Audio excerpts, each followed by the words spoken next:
This video is about the questions, from several friends, regarding the interpretation of Jeffrey Pfeffer's 7 Rules of Power. Below are our responses, for reference only. Question 1.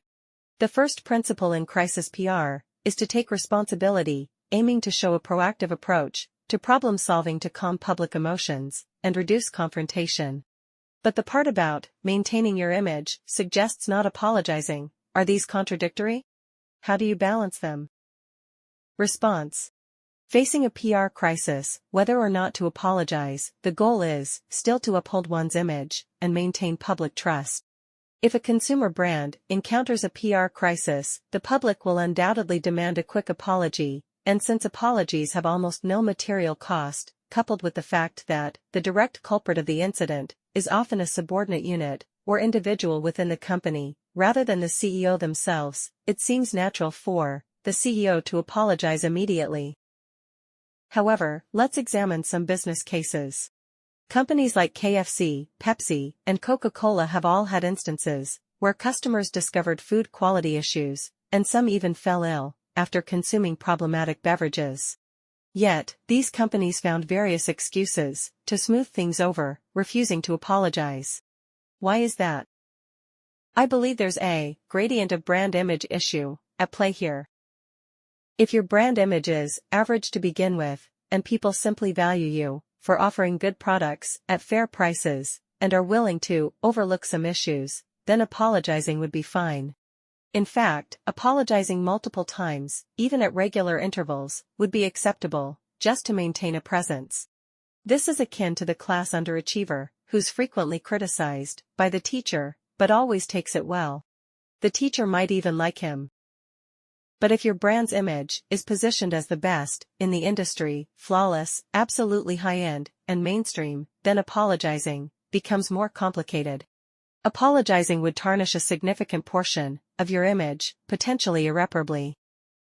The most classic example is the AntennaGate incident with the iPhone 4 in 2010. Apple, being the most high-end and expensive smartphone brand, had signal issues with their latest flagship model. Quite absurd, right? Steve Jobs' choice at the time was not to apologize. He held a press conference, announced a solution, but not once did he apologize. His assessment of the situation was summed up in 3 sentences. We're not perfect. Phones aren't perfect.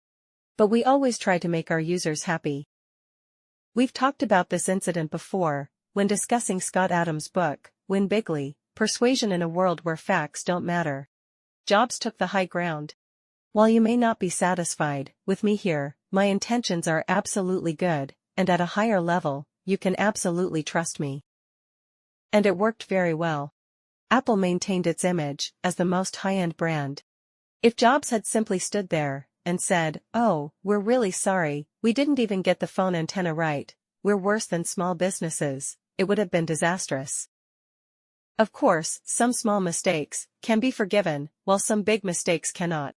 Some issues can be pushed off, while some must be acknowledged. But I believe the gradient of brand image is the most important consideration in whether or not to apologize. This is also why the rules of power demand that leaders, especially top leaders, do not apologize. Your brand image gradient is high, and you must maintain that facade at all costs. Question 2. If you want to gain power, it's often suggested to share stories with others during work, including the difficulties and challenges faced, and how those obstacles were overcome to complete tasks. But in another best-selling book on power, called The 48 Laws of Power by Robert Greene, the 30th law advises against revealing how things are done, and suggests that, as long as you reap the rewards, that's all that matters. Isn't this exactly the opposite? Should one talk more about difficulties encountered and how they were overcome, or is it better to quietly solve problems, showcasing strong business skills without making much noise? Response. This is a very interesting question. Robert Greene is a writer I admire, and his book, The 48 Laws of Power, has a style quite different from Jeffrey Pfeffer's, worth reading. The phenomenon you mentioned does exist. Some experts hide their process, making it appear effortless, almost as if it's purely due to mysterious talent, unattainable to others. Japanese tea ceremonies, intentionally staged, give the illusion of natural beauty. Magicians never reveal their tricks. During the Renaissance, painters never showed unfinished works. Even the Pope couldn't view Michelangelo's creative process. As I've mentioned before, mathematician Gauss wrote his proofs in a logical sequence, leaving others guessing how he arrived at them. Like a fox covering its tracks in the snow with its tail. This approach preserves the mystique of their work, which evokes awe, and awe brings power. So, why would someone like Deborah Lou voluntarily share stories about the difficulties she faced and how she completed tasks, step by step? The fundamental difference here lies in whether telling this story increases or decreases others' awe of you. Masterful magic, artistic creations, and mathematical proofs are instantly recognized as impressive. If you don't reveal how you did it or downplay it, others will assume your skill is unfathomable. However, everyday tasks in a company lack this inherent characteristic. People expect a product requirement to be quickly met, or a piece of code to run successfully. If you don't share, others might think those tasks were always straightforward. By sharing, everyone becomes aware of the intricacies involved. In today's era, I believe it's still better to share more. With TV and smartphones showcasing countless experts in various fields, it's easy to overestimate the frequency of miracles, thinking that doing exceptionally well is just standard, and doing moderately well is mediocre. If you don't share, others might not see it at all. Question 3.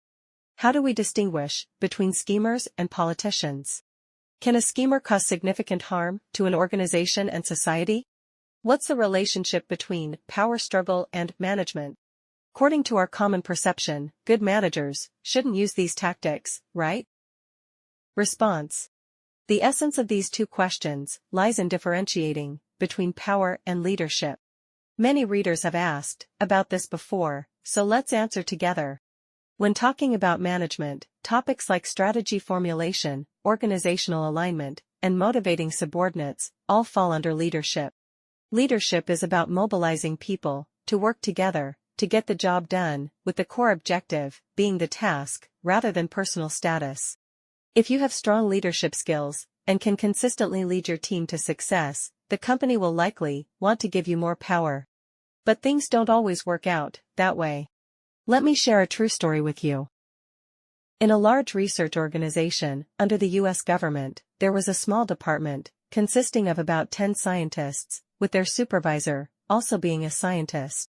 The previous supervisor, due to an unforgivable mistake, was forced to step down, leaving the need for a new supervisor. During the organizational assessment, Deputy Supervisor A, respected scientist in his 50s, was appointed as the acting supervisor.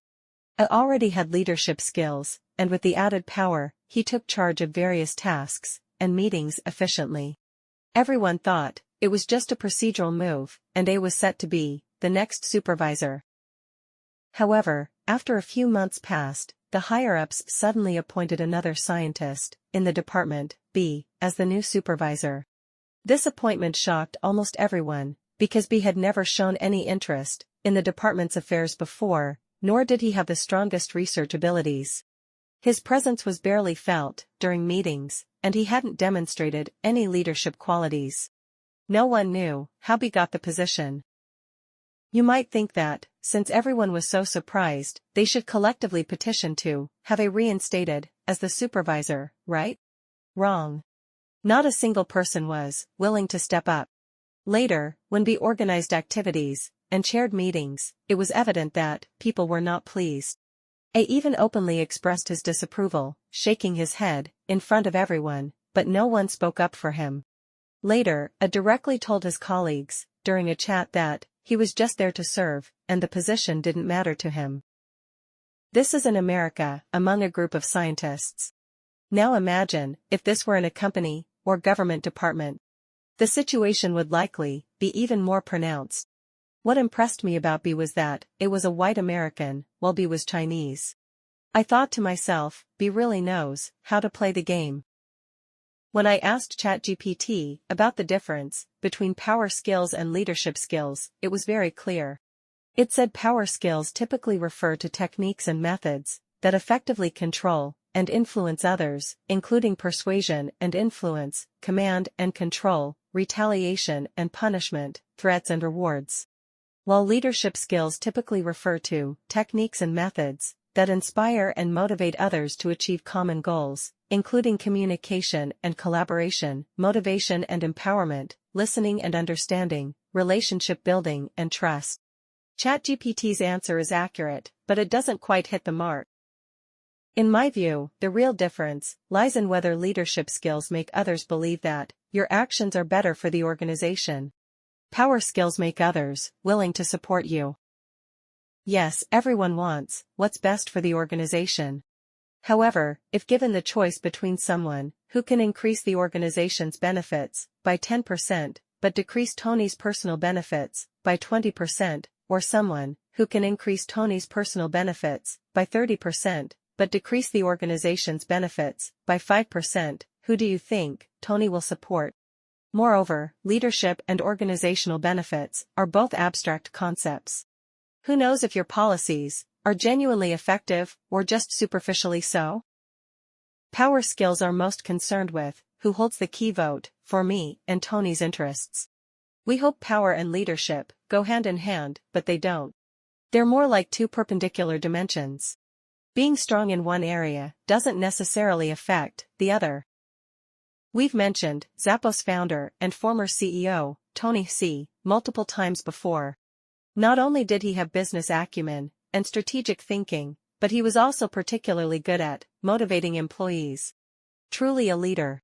However, when Zappos was acquired by Amazon, he failed to handle the challenge to his power well, and as a result, the promised independence was lost, ending in tragedy. Expecting top leaders to have both leadership and power skills seems too difficult. In most cases, those adept at wielding power lack leadership, which may secure their position, but is detrimental to the organization. However, if one possesses leadership skills without the ability to wield power, they won't last long. Historical experience shows that the ideal combination is a strong leader, paired with a skilled player of power games, who remains loyal to them. Question 4. Ray Dalio's Principles for Dealing with the Changing World Order. Why Nations Succeed and Fail mentions that, although having power is usually a good thing, having unnecessary power is not bad either, because maintaining power consumes resources, especially time and money. Furthermore, the author also points out that people with less power are happier than those with more power.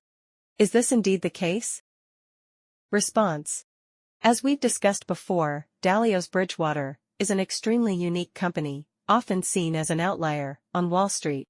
The company claims to operate based on principles with clear operational norms and decision guidelines for every position, including 3 potential replacements for every leader, including the CEO. This system ensures that accountability lies with positions, not specific individuals. This design has minimized the freedom associated with power. Whether in academia or among Wall Street peers, there is skepticism and even criticism of Bridgewater's approach. Whether this approach is effective remains uncertain. According to Jeffrey Pfeffer in Power: Why Some People Have It and Others Don't, the prevailing situation is that greater power leads to greater happiness.